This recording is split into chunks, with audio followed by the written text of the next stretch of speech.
Le nouvel esprit public, Philippe Meyer, bonjour.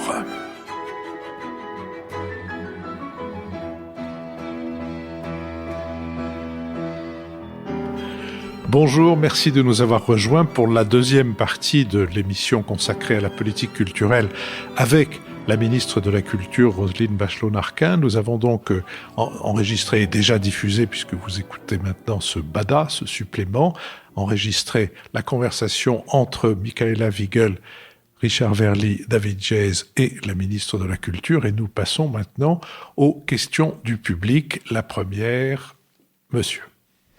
Bonjour Madame la Ministre, merci de votre présence et merci de votre esprit. J'ai une question concernant l'aspect transverse de votre ministère. La culture, évidemment, joue un rôle fondamental dans le modèle français à bien des aspects, mais vous n'avez pas les rênes sur l'ensemble des décisions publiques. Donc, comment est-ce que vous voyez, par exemple, un aspect très terre-à-terre comme l'école d'agriculture de Grignon, qui date de 192 ans et qui va être transformée en projet immobilier. Est-ce que c'est des choses sur lesquelles votre ministère a quelque chose à dire? Ou dans un autre secteur assez proche, comment est-ce que vous voyez la perte de savoir-faire français sur les jardins à la française, où maintenant on serait, je pense, bien en peine de trouver un jardinier capable de réaliser encore un jardin à la française. Et il n'y a pas à aller très loin pour s'en rendre compte. Il suffit d'aller au jardin du Luxembourg, où on voit que les broderies de buis sont remplacées par d'autres espèces. Roselyne Bachelot. Alors, vous posez deux questions différentes. La première, c'est le rôle de l'État dans la protection du patrimoine. La protection du patrimoine est faite par deux procédures, l'inscription et le classement, avec des exigences de protection différentes. Il y a à peu près 44 000 bâtiments qui ont en France, qui sont inscrits ou classés, qui méritent donc une protection. Seulement 4% sont des propriétés de l'État, le reste se partageant entre des collectivités territoriales et des propriétaires privés. Ces collectivités territoriales et ces propriétaires privés pouvant, par divers dispositifs d'ailleurs, bénéficier d'aides de la puissance publique et en particulier de l'État.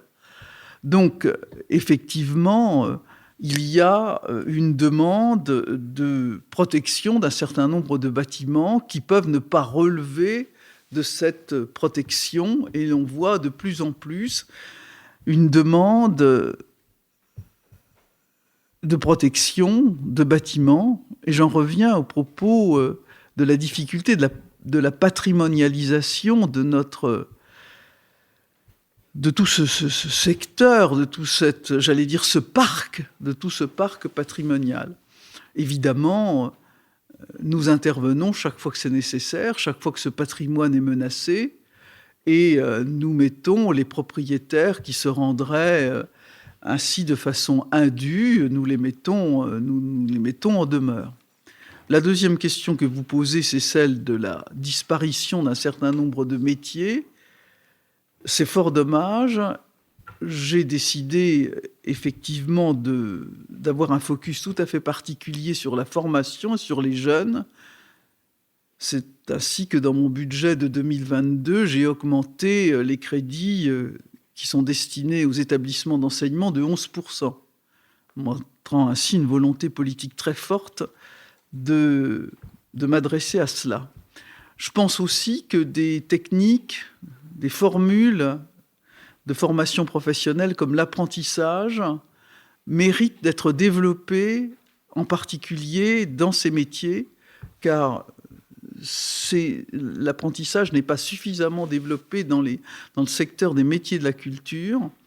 C'est très intéressant ce qui s'est passé autour de Notre-Dame, avec au pied de Notre-Dame, en même temps que se faisaient les travaux de Notre-Dame, ce village des métiers au pied de Notre-Dame, pour aussi permettre à des jeunes de voir ce qu'étaient les métiers de la culture, les métiers de tailleurs de pierre, de menuisier, de charpentier, qui sont des métiers absolument indispensables. Il faut absolument que, vous parliez des jardins à la française aussi, des jardiniers, que en même temps que ce parc patrimonial augmente, que les métiers de la culture puissent ainsi être développés par toutes les méthodes qui existent et que nous avons à notre disposition.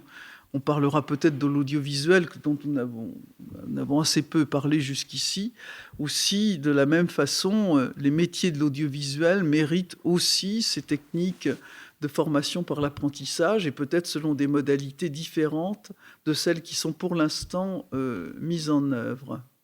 Oui, si je peux ajouter un mot, mais le nombre d'édifices, notamment, dont on souhaiterait qu'ils soient protégés est considérable et augmente d'année en année, d'autant plus que certains de ces édifices ne sont plus utilisés, donc plus entretenus. Je pense aux églises paroissiales, par exemple, dont peut-être vous direz un mot tout à l'heure, les églises qui sont à la charge des municipalités, lesquelles municipalités, dans beaucoup d'endroits, n'ont pas les moyens et ont une population qui est plutôt décroissante. Mais il y a un moyen qui fait que, là aussi, le choix du public, le choix des citoyens peut s'exprimer, c'est la Fondation pour le patrimoine, qui permet de désigner les éléments de patrimoine qu'on souhaite voir entretenus et conservés, à condition de contribuer, même si c'est modestement, mais de contribuer au financement.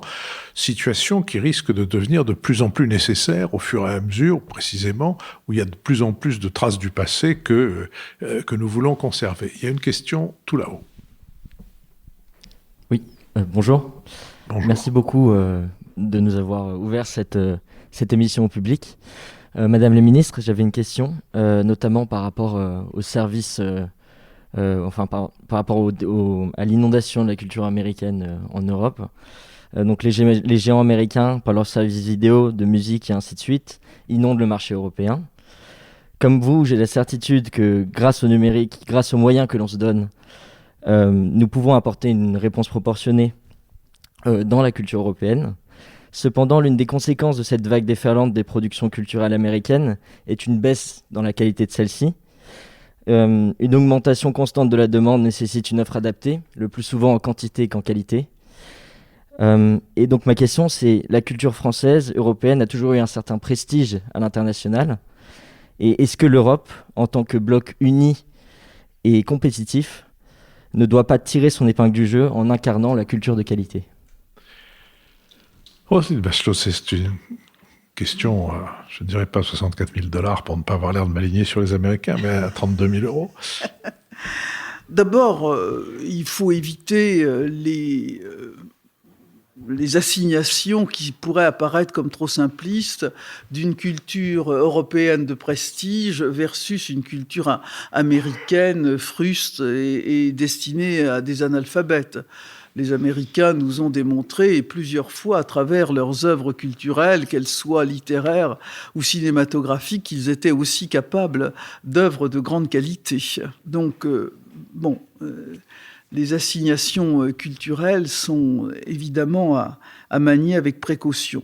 Toutefois, votre question invite à nous donner les moyens de faire cette production de qualité. C'est un effort considérable qui doit être mené et que nous sommes d'ailleurs en train de mettre sur pied avec le président de la République, c'est-à-dire de renforcer à la fois nos capacités de production et nos capacités de formation. Non pas tant que notre formation soit indigente, bien au contraire. On voit au contraire que les écoles de formation dans l'audiovisuel sont extrêmement prisées des Américains qui viennent faire leur marché à la sortie de l'école des Gobelins, de Louis Lumière ou maintenant de la Cinéfabrique. Mais que nous avons besoin d'étoffer cette offre de formation, de la diversifier et surtout de la rendre plus nombreuse. parce que les promotions qui sortent de ces écoles sont de quelques... Enfin, des Gobelins, il y a 1000 élèves, mais enfin 1150 exactement, je crois. J'en suis même sûr. Mais quelquefois de quelques dizaines de professionnels. Et donc, on a besoin d'étoffer notre appareil de formation. C'est ce qu'a annoncé d'ailleurs le président de la République à Marseille lors de son déplacement, à travers un arc méditerranéen de formation, mais aussi, et j'en viens à ce deuxième point, aussi en renforçant les moyens de production. Donc c'est un enjeu tout à fait considérable, et il est certain que dans ce plan d'investissement que nous voulons pour que se créent des champions nationaux et internationaux en France, il y aura un volet culture important. Richard Verly voulait ajouter un mot. Oui, juste un petit suivi. On a beaucoup fantasmé sur la possibilité de créer un Google européen. Il y a un autre moteur de recherche, Quant, qui tente encore d'exister. Est-ce qu'il n'est pas trop tard pour un Netflix européen ? Roselyne Bachelot. Non, il n'est pas trop tard. Mais ce n'est pas seulement une question de structure, c'est une question de contenu. Il faut mettre de la matière dans les tuyaux. Et on voit bien qu'il y a dans ces métiers de la culture un grand déficit au niveau européen sur les créateurs de contenu, sur des gens qui écrivent des scénarios, qui écrivent des séries. Là aussi, dans les métiers qui nous manquent, il y a ces métiers tout à fait spécifiques de gens qui créent des contenus. Ça, c'est un enjeu tout à fait important pour créer un Netflix européen. Question. Oui, bonjour. Madame la ministre, vous avez parlé, lorsque vous avez regardé les Césars, du déni des majors américaines. On a aussi beaucoup parlé de la mondialisation, mais il y a un concept dont on n'a pas du tout parlé jusqu'ici, c'est la cancel culture et le wokisme. Qu'est-ce que vous en pensez ? C'est ce qu'on appelle une question assez large. Vous pouvez répondre en disant « j'en pense du bien » ou « j'en pense du mal » et on passe à la question suivante, si vous voulez. J'en pense du bien et j'en pense du mal. Merci beaucoup. Non, je peux quand même compléter mon propos. Je pense que le wokisme et la cancel culture dénoncent des faits qui méritent d'être pris en considération. Mais qu'à ces faits qui méritent d'être pris en considération, ils n'apportent pas les bonnes solutions. Dire qu'un certain nombre de populations ont été discriminées à cause de leur sexe, de leur origine ethnique, de leur origine sociale, c'est enfoncer des portes ouvertes. Pour avoir travaillé dans des collectivités territoriales au sein de l'État, d'avoir été élu depuis 40 ans, puisque j'ai fait ma première campagne électorale pour mon compte en 1982, je n'ai pu que constater la façon dont les femmes étaient traitées dans le monde politique. Et que ce qu'on appelle le mansplaining ou le man-interrupting, c'est-à-dire le fait qu'on coupe la parole aux femmes ou qu'on reprend leurs idées sans sourcer leurs idées, c'est un fait que je constate depuis 40 ans. Et le dénoncer mérite donc cela mérite d'être dénoncé. Pour autant, les solutions proposées par le wokisme et la cancel culture sont absolument non seulement inopérantes, mais je pense susceptibles d'avoir des effets inverses paradoxaux. Ça n'est pas une interruption. Question. Oui, Madame la Ministre, il y a une catégorie de personnes qui ont un rôle important dans la culture, ce sont les intermittents du spectacle. Ne pensez-vous pas que les mesures récentes concernant les indemnités de chômage risquent de les mettre dans une situation particulièrement difficile ? Roselyne Bachelot. Absolument pas, puisque les nouvelles mesures de la réforme de l'assurance chômage ne touchent absolument pas l'intermittence. Et que non seulement l'intermittence n'est pas touchée par la réforme de l'assurance chômage, mais que les dispositifs que j'ai mis en place confortent le régime de l'intermittence. Je rappelle, les intermittents, c'est 120 000 professionnels concernés soit par les annexes 8, les techniciens de la culture, et les annexes 10, les acteurs culturels eux-mêmes, et que non seulement à travers l'année blanche, hein, c'est-à-dire le fait que les 507 heures ne sont recherchées pas seulement dans l'année qui a précédé le dernier contrat, mais dans les 2 années qui ont précédé le dernier contrat.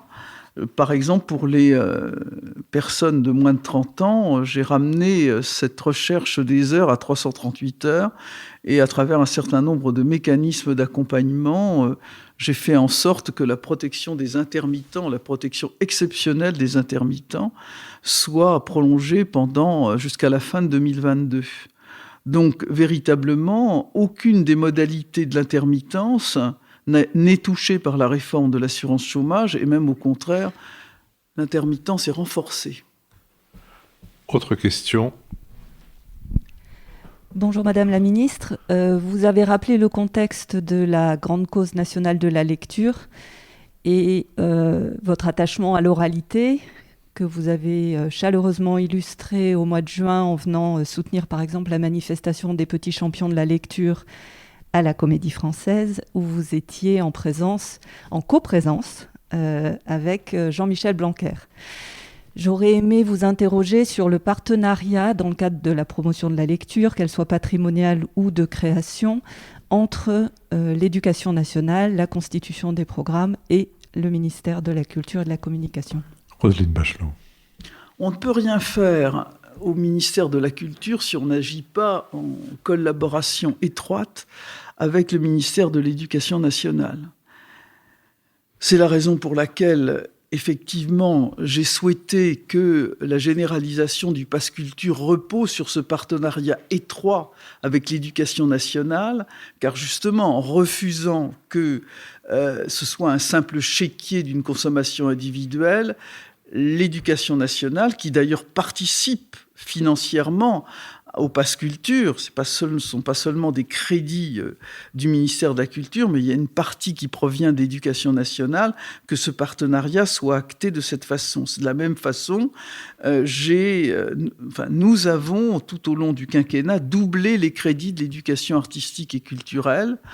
Évidemment, tout cela en partenariat avec le ministère de la Culture, et prolongé un certain nombre des actions du ministère de la Culture à travers l'été culturel et apprenant, dont nous avons fêté la 2e édition cet été, et que je compte poursuivre l'été prochain. Tout ça est un... Comment ? Vous n'êtes pas d'accord ? Ah ben, c'est tout le mal que vous me souhaitez, cher monsieur. Pour les auditeurs qui n'entendent pas notre spectateur qui vient de souhaiter à Roselyne Bachelot de faire un 2e quinquennat. Une question d'un ancien assistant de cette émission, si je le reconnais malgré son masque, donc elle a intérêt à être bonne, Benoît. Oui, bonjour Madame la ministre de la Culture, pardon. Alors d'abord, merci au Nouvel Esprit Public pour cette invitation, et merci à vous de l'avoir honorée. Et j'aimerais vous interroger sur le risque de patrimonialisation croissante que vous avez très nettement exposé dans votre intervention liminaire, et sur laquelle vous avez eu l'occasion de revenir lors des discussions. Et au-delà du diagnostic très net que vous avez dressé, j'aimerais vous interroger sur les leviers dont dispose le ministère de la Culture pour lutter contre ce refus de l'oubli, comme vous l'avez qualifié, et comment faire en sorte, faut-il sanctuariser un périmètre budgétaire, ou quels sont les autres leviers qui permettraient d'empêcher que le patrimoine, en grignotant peu à peu, prenne toute la place rue de Valois. Alors d'abord, je n'ai pas refusé cette affaire, je la constate. Après tout, vouloir protéger le maximum de bâtiments, de coutumes, de pratiques, c'est aussi s'inscrire dans un continuum. L'homme qui n'a pas de passé n'a pas d'avenir, c'est connu. Je reprends cette formule peut-être un petit peu usée, mais qui dit quand même des choses très fortes. Elle nous oblige, cette vision de patrimonialisation, à chacun prendre nos responsabilités. Il est certain, par exemple, qu'un certain nombre d'églises ont été construites au XIXe siècle qui n'ont pas, sur une simple vision culturelle, simple évaluation architecturale, n'ont pas un grand intérêt. Mais elles ont un intérêt affectif extrêmement fort. Ce sont des bâtiments dans lesquels les populations du village, dont cette église est le centre, ces populations se sont mariées, ont enterré leurs anciens, ont baptisé leurs enfants. Alors on peut raisonner comme un simple architecte et dire il suffit de mettre un bulldozer au coin de la façade nord-est. Mais ça, c'est pas possible non plus. Mais ça oblige ceux qui sont dans une démarche d'affection que je reconnais et que je défends, ça les oblige à prendre des responsabilités et de se dire aussi, trouvons ensemble les moyens de cette protection. C'est pour cela qu'il faut trouver de nouvelles démarches, de nouveaux financements. J'ai évoqué le ticket mécène, de demander aussi aux acteurs économiques de travailler la main dans la main avec ces acteurs économiques, de voir comment on peut trouver les moyens de protéger ce patrimoine vernaculaire qui, objectivement, ne mérite ni classement ni inscription. Moi, je crois beaucoup à l'affectif. Je crois qu'on ne peut pas tout raisonner dans des termes brutaux de rationalité. Si vous voulez bien, je vous poserai la dernière question. C'est d'ailleurs pas moi qui la pose, c'est un auditeur marseillais qui n'a évidemment pas pu se rendre à l'école alsacienne aujourd'hui et qui est dit à propos de l'audiovisuel public. J'ai reçu cette question. Pardon, c'est moi qui dis j'ai reçu cette question d'un auditeur. Excusez-moi, c'est l'âge. Ne pensez-vous pas, dit cet auditeur, qu'il serait... Heureusement, comme vous faites beaucoup de sport, ça compense. 15 partout, la balle au centre. Comme on dit dans quel sport déjà ? Ne pensez-vous pas, dit cet auditeur marseillais, qu'il serait utile de redéfinir le service public de l'audiovisuel au sortir du tournant Internet et de restaurer sa mission d'initiation à la culture musicale, littéraire, cinématographique des publics les plus larges ? Alors, cette question va me permettre d'aborder de façon latérale la stupéfaction qui a été la mienne quand j'ai lu dans un excellent quotidien une interview de Madame Marine Le Pen qui faisait ainsi sa rentrée culturelle, si j'ose dire, puisque sur les 3 préconisations majeures pour rendre du pouvoir d'achat aux Français, il y avait la renationalisation des autoroutes, c'est pas le sujet de notre entretien de ce matin. Encore que la bande d'urgence de l'autoroute était notre sujet. Voilà, la transformation de l'Institut national de l'audiovisuel, qui a actuellement le statut d'établissement public en service à compétence nationale. Je suppose que dans les Chaumières, cette perspective a rempli les gens d'une joie ineffable à l'idée qu'on allait transformer l'INA d'établissement public en SCN. Et troisièmement, la privatisation de l'audiovisuel public.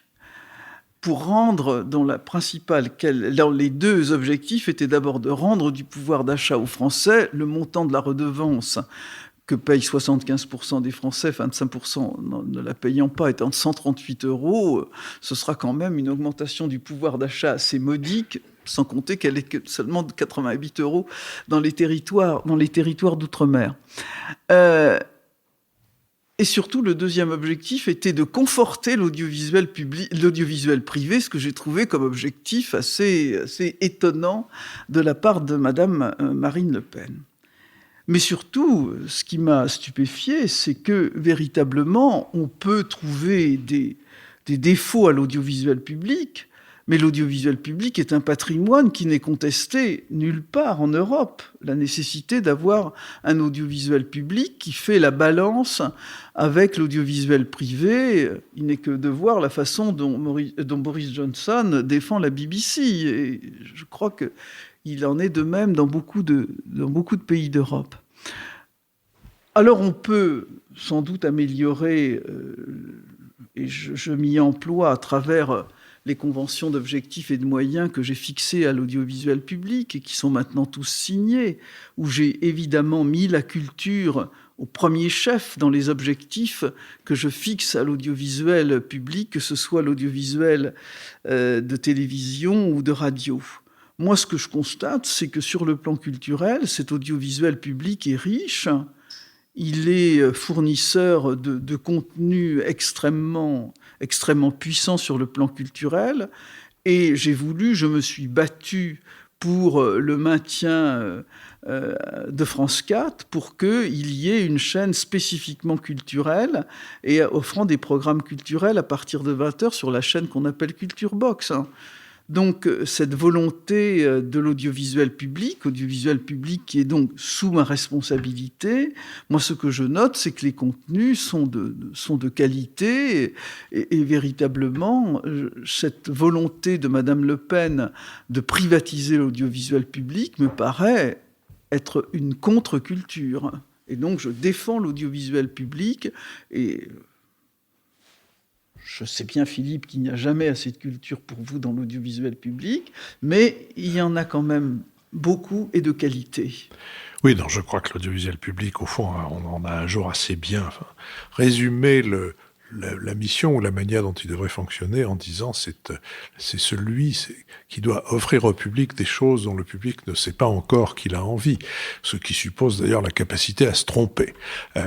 Pour pouvoir se tromper, il vaut mieux ne pas être trop soumis à des logiques financières. Cela dit, dans la proposition de Mme Le Pen, en dehors de tout ce que vous avez dit, à quoi il m'est évidemment facile de consonner, je me demande qui voudrait acheter de l'audiovisuel public. C'est la question qu'on peut se poser. Comment est le marché ? C'est sur cette perfidie que je vous renouvellerai, Roselyne Bachelot-Narquin, les remerciements, Madame la Ministre, de vous être consacrée à notre émission et que je remercie de nouveau mes camarades ainsi que l'équipe, Laurie Galigani, Christian Sory, Julien Neuville pour Nouvelles Écoutes, Pierre de Panafieux pour l'École alsacienne, Pierre Levrel, Benoît Carré, Nicolas Tourneau et Olivier Magloire, que je vous donne rendez-vous la semaine prochaine pour un nouveau Nouvel... Pas la semaine prochaine, le dimanche prochain, pour un nouveau Nouvel Esprit Public. Merci beaucoup.